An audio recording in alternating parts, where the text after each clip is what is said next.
Buongiorno e benvenuti a questa edizione del nostro telegiornale. Vediamo subito i titoli. Centri dentistici Visodent chiusi da un giorno all'altro, la rabbia dei pazienti rimasti senza cure con prestiti aperti. Una sentenza che scoraggia le denunce. La senatrice Musolino annuncia un'interrogazione e chiede l'invio di ispettori dopo l'assoluzione del docente dell'Università di Catania denunciato per violenza sessuale da 7 studentesse. Dopo i danni alle auto ed il pizzo imposto sulle strisce blu in Corso Sicilia a Catania arrivano le prime risposte, previsti maggiori controlli e nuovi parcometri. Si traveste da fantasma per non essere riconosciuto mentre getta i rifiuti per strada a Monreale, ma il furbetto è stato, nonostante lo stratagemma, identificato e multato. Retromarcia sul check-in nelle case vacanze. Dopo il divieto sono di nuovo autorizzate le cassettine per ricevere gli ospiti senza essere in presenza. Diritto alla salute negato, CGIL e PD in piazza a Palermo per chiedere cure migliori e più accessibili. Si è insediato il nuovo prefetto di Catania, Signoriello, che si dice innamorato della Sicilia. Calcio, ore di riflessione in Casa Catania, sul tavolo della dirigenza rosso-azzurro il futuro del direttore sportivo Daniele Faggiano. Trapani e Messina con il fiato sospeso in attesa delle sentenze del Tribunale Federale Nazionale.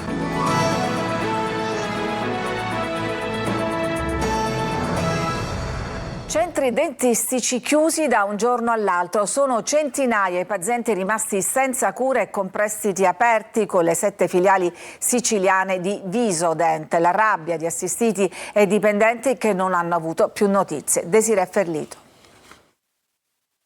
Era la prima volta 9.004 più o meno, la seconda volta altre 4.800 euro, altro finanziamento. Mi hanno detto la richiamiamo la prossima settimana, ma la prossima settimana loro hanno chiuso e siamo rimasti tutti fregati. Letteralmente spariti nel nulla, lasciando centinaia di persone con cure non terminate, nonostante i corposi anticipi già versati, nonostante i finanziamenti ancora attivi. Parliamo degli studi dentistici Visodent, 7 centri in Sicilia da Catania, Palermo, Modica, Trapani e Messina, tutti chiusi da un giorno all'altro. Lei intanto continua ancora a pagare questo finanziamento? Non hanno mai iniziato il lavoro, è la seconda rata che io sto pagando. Entrare nella chat Truffa Visodent Sicilia e aprire un mondo, pazienti truffati con lavori mai iniziati o incompleti o con danni purtroppo permanenti, tutti inferociti chiedono giustizia.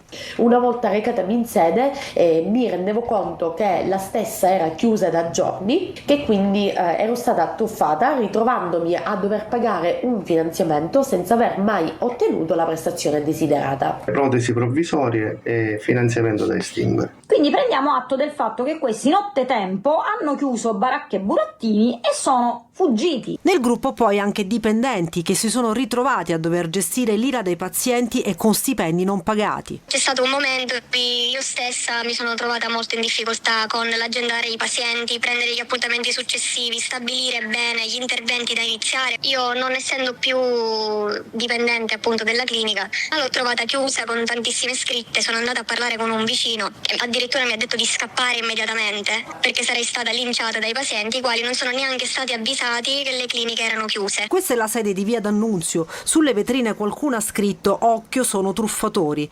Previsti una pioggia di ricorsi. In tanti si sono rivolti all'associazione di consumatori per chiedere almeno la sospensione dei prestiti. Cambiamo argomento. Ha suscitato indignazione la sentenza shock del Tribunale di Catania che ha assolto un docente universitario dall'accusa di violenze sessuali su 7 studentesse. La senatrice di Italia Viva, Daphne Musolino, annuncia un'interrogazione parlamentare e chiede l'invio di ispettori. Ascoltiamola. La sentenza del Tribunale di Catania di ieri sulle denunce di 7 studentesse contro il professore, il docente di medicina per molestie sessuali e atti di violenza sessuale, che hanno trovato sostanzialmente conferma quanto alla esistenza dei fatti e che poi invece hanno portato all'assoluzione dell'imputato perché non si sarebbe raggiunta la prova della mancanza del consenso, dimostrano che evidentemente c'è da fare un percorso importante e urgente sulla formazione dei magistrati. Per questo motivo presenterò oggi stesso interrogazione al Ministro e chiederò l'invio di ispettori, perché davvero sentenze come queste non soltanto ci indignano, ma rischiano di vanificare tutti gli sforzi che stiamo facendo in Parlamento per modificare, per migliorare e sensibilizzare anche la legislazione in questa materia, perché davvero le vittime a questo punto potrebbero sentirsi abbandonate a se stesse e quindi non avere più assolutamente neanche il coraggio di denunciare i fatti di cui vengono fatti oggetto. E ricordiamo che per questa vicenda il docente, oggi pensionato di 67 anni, fu licenziato dall'università e che la procura, al termine di un procedimento durato troppi anni, aveva chiesto la condanna a 8 anni ed è adesso pronta a impugnare il verdetto. Dopo i danni alle auto, il pizzo imposto sulle strisce blu in Corso Sicilia a Catania, arrivano le prime risposte, previsti maggiori controlli e nuovi parcometri. Sentiamo Tonino De Mano. Noi vogliamo che qua si appenda una bandiera italiana, ma non come segnale di sovranismo o di altro, ma di rispetto delle regole, di rispetto della nostra civiltà. La consegna del tricolore al presidente di AMTS Salvatore Vittorio da parte di Pietro Ivan Maravigna, portavoce del Comitato Residenti di Corso Sicilia, è un atto simbolico, ma al tempo stesso di grande significato. L'obiettivo è riportare decoro e legalità in un luogo, il parcheggio AMTS di Corso Sicilia a Catania, ostaggio di bande di extracomunitari specializzate a chiedere il pizzo sulle strisce blu, e se non paghi, come abbiamo dimostrato, sono dolori. E mentre si acquisiscono le immagini delle telecamere per risalire ai responsabili del danneggiamento su questo SUV, il sindaco trantino, intervenuto sul posto insieme al comandante della polizia municipale Peruca, prende atto della situazione. Qualcosa la dobbiamo fare. Non mi piace, e chi mi conosce lo sa, parlare di questioni anche etniche, però un dato di fatto è che qui abbiamo un parcheggio che questa mattina ha preso a essere suddiviso per etnia a secondo del giorno della settimana, che diventa la causa poi di quello che noi vediamo, che poi sono quelli che compiono questi danneggiamenti per prendersi le monetine e comprarsi la dose. Vigilanza e non solo, come evidenzia Maravigna. In quello custodito ci sono 68 posti, in questo 87 incustodito, quindi vorremmo capire anche i criteri di razionalizzazione della spesa dei soldi pubblici. Il ruolo di AMTS in questa vicenda ovviamente gestisce questo parcheggio perché la proprietà del terreno è del Comune di Catania, a differenza di quello che è in via Luigi Sturzo. L'obiettivo è tenere alla larga i parcheggiatori molestatori e la soluzione potrebbe essere quella di bloccare tutti i sistemi di automazione, collocare un parcometro e quindi diventare questo sito come il parcheggio strisce blu sulle strade. Il resto lo dovranno fare le forze dell'ordine. Si traveste da fantasma per gettare i rifiuti senza farsi riconoscere, ma lo stratagemma non ha funzionato. Marco Gullà. Sui social è già stato soprannominato il fantasma dell'immondizia. Monreale, lo vedete in questo video mentre un uomo coperto da un lenzuolo getta rifiuti in modo illegale senza rispettare i turni della differenziata. Il trasgressore è stato identificato dalla polizia municipale grazie ai sistemi di videosorveglianza che hanno permesso di seguirlo sin da quando ha conferito illegalmente rifiuti fino al suo arrivo a casa. Il fantasma così è stato identificato e multato. Continuiamo a riscontrare atti di inciviltà inaccettabili, ha dichiarato l'assessore del comune monrealese Giulio Mannino. Nonostante i nostri sforzi per mantenere pulita la città ed educare alla corretta gestione dei rifiuti, c'è ancora chi ignora le regole, danneggiando l'ambiente e la nostra comunità. Il comune di Monreale promette quindi battaglia sui rifiuti, sperando di non doversi affidare ai Ghostbusters per dare la caccia ai trasgressori. E sempre in tema di inciviltà, un motorino elettrico è stato parcheggiato e messo sotto carica addirittura all'interno della sala d'attesa parenti del pronto soccorso del Policlinico Universitario di Messina. L'azienda ospedaliera ha subito provveduto a farlo rimuovere, annunciando un esposto in procura. Un segno di inciviltà, ha detto il direttore generale Giorgio Giulio Santonocito, che non può passare inosservato. A Santa Flavia nel Palermitano un 17enne non si ferma all'alta e investe l'auto dei carabinieri, era senza patente. Non si ferma all'alta dei carabinieri e poi quando viene bloccato contromano accelera e si scontra contro le forze dell'ordine. I carabinieri della stazione di Santa Flavia con i colleghi del radiomobile della compagnia di bagheria hanno arrestato un 17enne bagherese accusato di violenza e resistenza a pubblico ufficiale. Il ragazzo a bordo di uno scooter senza indossare il casco in via Cristoforo Colombo a Santa Flavia non si è fermato all'alt e ha investito un militare dandosi alla fuga. I militari dell'Arma lo hanno intercettato contromano in via Vittorio Emanuele Orlando. Nonostante la presenza dell'auto, il giovane ha accelerato ed è finito contro la vettura. Ha abbandonato lo scooter e ha cercato di fuggire a piedi. Poco dopo è stato raggiunto e bloccato dai carabinieri. Lo scooter è stato sequestrato perché senza assicurazione e senza targa. Il 17enne non aveva conseguito la patente. L'arresto è stato poi convalidato dal GIP che ha disposto per lui il collocamento in comunità. Il sindacato SIM dei carabinieri esprime ferma condanna. Questi eventi si inseriscono in una preoccupante escalation di violenze contro le forze dell'ordine, si legge in una nota. Recentemente a Catania un agente di polizia è stato sfregiato al volto con un taglierino durante un controllo. Affitti brevi contro ordine. Dopo il divieto sono di nuovo autorizzate le cassettine per ricevere gli ospiti senza essere in presenza. Check-in in presenza o uso della K-Box per gli affitti brevi? Se nel novembre scorso il Ministero dell'Interno, per questione di sicurezza, introduceva l'obbligo di riconoscimento fisico degli ospiti di case vacanza, affittacamere e B&B, vietando così il self-check-in, a ridosso delle vacanze estive tutto torna come prima. Il TAR del Lazio, infatti, boccia la stretta del Viminale, dichiarando che l'identificazione dei visu non risulta di per sé in grado di garantire l'ordine e la sicurezza pubblica. Ai locatari quindi la scelta. Noi con il nostro B&B a Ragusa abbiamo scelto sin da subito di adottare la procedura di self-check-in, in quanto risulta molto comoda. Secondo noi, pur non vedendo l'ospite al momento del check-in, si può rimanere in contatto con l'ospite ed essere veramente molto presenti, anche se non fisicamente, durante tutta la permanenza sul territorio. Noi abbiamo scelto di accogliere l'ospite di persona. Subito dopo forniamo un codice di accesso che serve per poter entrare sia al portone che in camera, in modo tale che l'ospite si sente libero di muoversi in totale autonomia. Le generalità degli ospiti verranno sempre e comunque comunicate alle autorità di pubblica sicurezza. Ma il turista cosa preferisce? È comodo avere una scatoletta in cui riporre le chiavi. I with the check-in person. Prendere direttamente le chiavi è più comodo, perché tu comunque non hai bisogno di organizzarti a vederti in quell'ora con quella persona per forza. Questa sentenza rappresenta un importante passo avanti per il settore extraalberghiero, che ora può nuovamente beneficiare della flessibilità offerta dal check-in fai da te, pur nel rispetto delle normative di sicurezza.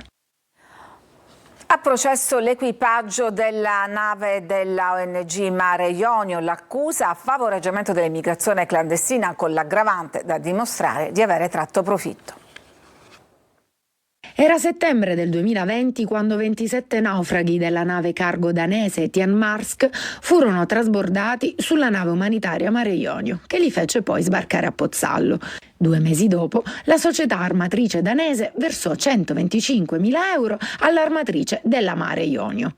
In 7 della ONG, tra cui il comandante, furono imputati per favoreggiamento dell'immigrazione clandestina con la presunta aggravante di aver tratto profitto. A distanza di 5 anni, il GUP del Tribunale di Ragusa ha rinviato a giudizio tutti gli imputati, fissando la prima udienza del processo il 21 ottobre prossimo. Non sono mancate le reazioni. La legale dei 7 componenti della ONG sostiene che su questa vicenda sia stata costruita una montatura politico-giudiziaria e si dice pronta a smantellarla in sede di processo. Luca Casarini, il fondatore di Mediterranean Saving Humans, invece ribadisce di aver aiutato 27 persone lasciate in mezzo al mare per 38 giorni e che la solidarietà non è un reato. Nel mentre è stata annunciata dall'ONG una nuova nave pronta a salpare e soccorrere chi chiede aiuto in mare, dimostrando che un altro Mediterraneo è possibile. Sit-in della CGIL e del PD questa mattina davanti all'assessorato regionale alla sanità per chiedere cure più accessibili per tutti. Maglio Viola.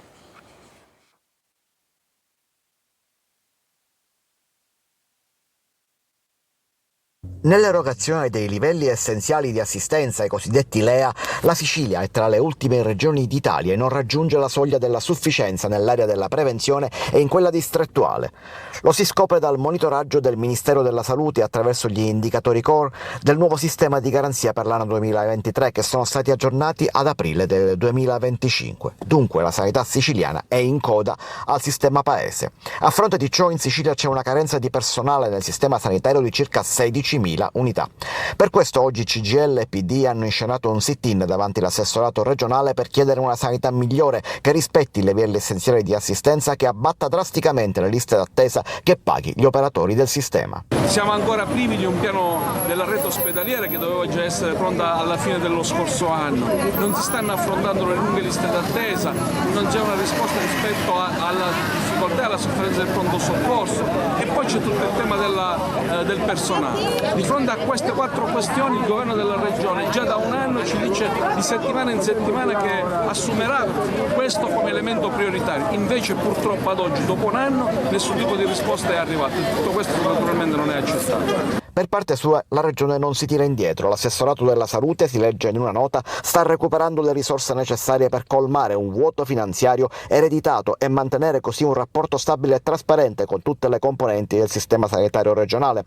Abbiamo scelto di agire con senso di responsabilità, dice il presidente della Regione Renato Schifani, che sottolinea la scelta di mantenere fede agli impegni presi anche dai suoi predecessori. La sanità siciliana è impegnata nel rafforzamento della propria capacità di diagnosi e cura, conclude il governatore. Si è insediato stamattina il nuovo prefetto di Catania, Signoriello, che si dice pronto ad affrontare le emergenze di una città complicata. Eva Spampinato.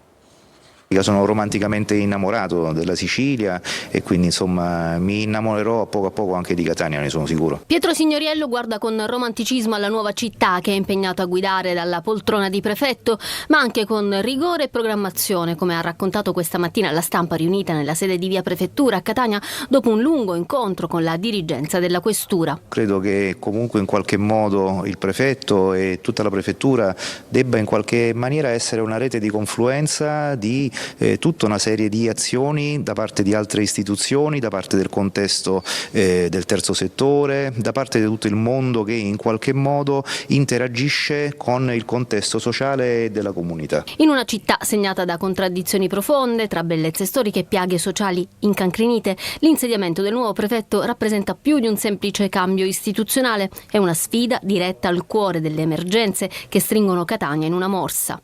Crimine organizzato, degrado urbano, disagio sociale, tensioni migratorie. Oggi c'è stata una grossa operazione in corso Sicilia, ovviamente non possiamo non parlarne, anche perché riguarda davvero i cittadini da vicino. E io questa mattina ho cominciato ad avere i primi momenti di contatto con le forze di polizia. È chiaro che questa fase iniziale per me sarà una fase di grandissimo ascolto per la migliore comprensione delle dinamiche che riguardano il territorio anche da un punto di vista criminale, per poter poi mettere a punto le migliori strategie di prevenzione e contrasto. Signoriello ha invitato cittadini, istituzioni e giornalisti a fare rete e ad essere resilienti. La sfida sarà quella di provare a dare un nuovo volto alla legalità in una delle città più complesse del Mezzogiorno. Ci fermiamo, c'è una pausa per la pubblicità, torniamo dopo con altre notizie.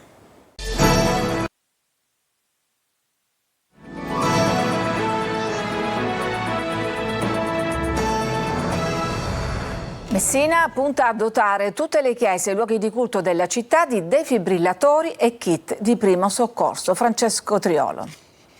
Un'iniziativa pilota destinata ad inserirsi nel progetto più ampio di Messina Cardioprotetta. La chiesa di Santa Maria della Lettera di Torrefara, alle porte della stagione estiva che riempie il borgo di turisti e vacanzieri, si dota di un defibrillatore e di un kit di primo soccorso. Un cuore che batte ama la vita è lo slogan dell'iniziativa, che verrà allargata a tutti i luoghi di culto della città. Questo diventa, come dire, il faro, il pilota di quello che è il progetto che noi stiamo portando avanti, che è Messina Cardioprotetta Salva Me, appunto, che vuole essere essere estesa a tutte le parrocchie come luoghi di culto, ma anche a tutti i luoghi dove è possibile installare dei defibrillatori. Messina sta facendo della prevenzione una delle sue battaglie, sono già 250 ad esempio i defibrillatori installati dall'azienda Trasporti. I nostri autisti hanno fatto tutti il corso attraverso la Croce Rossa di BSLD, quindi hanno il corso per il pronto intervento e in passato una volta è stato utilizzato. Il defibrillatore per la parrocchia di Torrefaro è stato acquistato attraverso le donazioni da parte dei cittadini e delle realtà commerciali, culturali, sportive e sociali del territorio, raccogliendo l'appello dei promotori e dei parrocchiani. Capo Peloro e Torrefaro sono delle zone abbastanza frequentate dai turisti e ci è sembrato opportuno approfittarne di questo momento per lanciare questo progetto sicuramente interessante. Apprezzo io assieme a tutta la comunità questo progetto, soprattutto questa iniziativa, perché ci permette di abbreviare i tempi di intervento nel momento in cui c'è un rischio, il rischio salute, il rischio infarto. E adesso andiamo ad Aciriale che attrae sempre più turisti. Sentiamo Tonino De Mana. Se la matematica non è un'opinione, i numeri certificano il rilancio turistico di Aciriale. Con un pizzico di orgoglio il sindaco Roberto Barbagallo rivendica il lavoro svolto in questi 2 anni e lo fa mostrando slide tutte in costante risalita, specie alla voce pernottamento. C'è un incremento dei flussi turistici nella nostra città, chiaramente sono dei flussi o comunque delle persone che arrivano e stanno qualche giorno, molti forse anche mezza giornata o una giornata, quindi dobbiamo lavorare qui. Questi numeri, è stato detto, devono essere un punto di partenza e non di arrivo, e per essere ancora più attrattivi occorre tanto lavoro ed un cambio culturale. Affinché Aciriale diventi realmente una destinazione turistica ha bisogno ancora di tantissime cose. Di fatto Aciriale ha ripreso la centralità persa da tempo.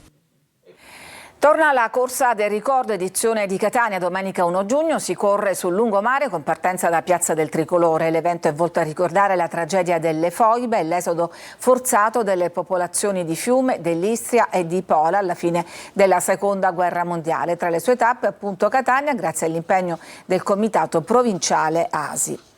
E vi ricordo che dopo il TG andrà in onda la puntata di oggi di Focus dedicata ancora una volta alla violenza sulle donne alla luce dell'ultimo femminicidio con la giovanissima vittima di Afragola, ospiti di Eva Spampinato, Salvo Noè e Daniela Bordonaro dell'Aspe di Catania. La trasmissione anche streaming sul sito lasiciliaweb.it, i vostri messaggi al 342 745 5005. Ancora ci fermiamo e poi torniamo con la pagina sportiva.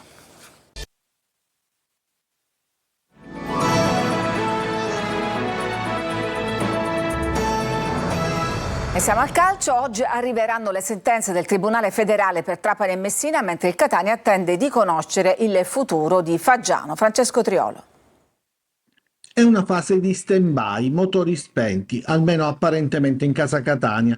Sia il vicepresidente Vincenzo Grella che il direttore sportivo Daniele Faggiano si trovano fuori città. Il DS per visionare partite e giocatori. Grella rientrerà a Catania domani, allora si potrà ritornare a discutere, come già fatto nei giorni scorsi con il dirigente, sul futuro suo e della squadra.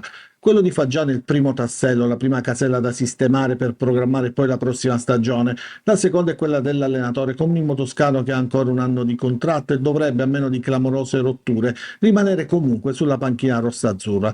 Poi il discorso si sposterà sui giocatori e c'è attenzione, oggi più che mai, sulla finale playoff, visto che protagonista sarà la Ternana di Cianci e Ciccerelli.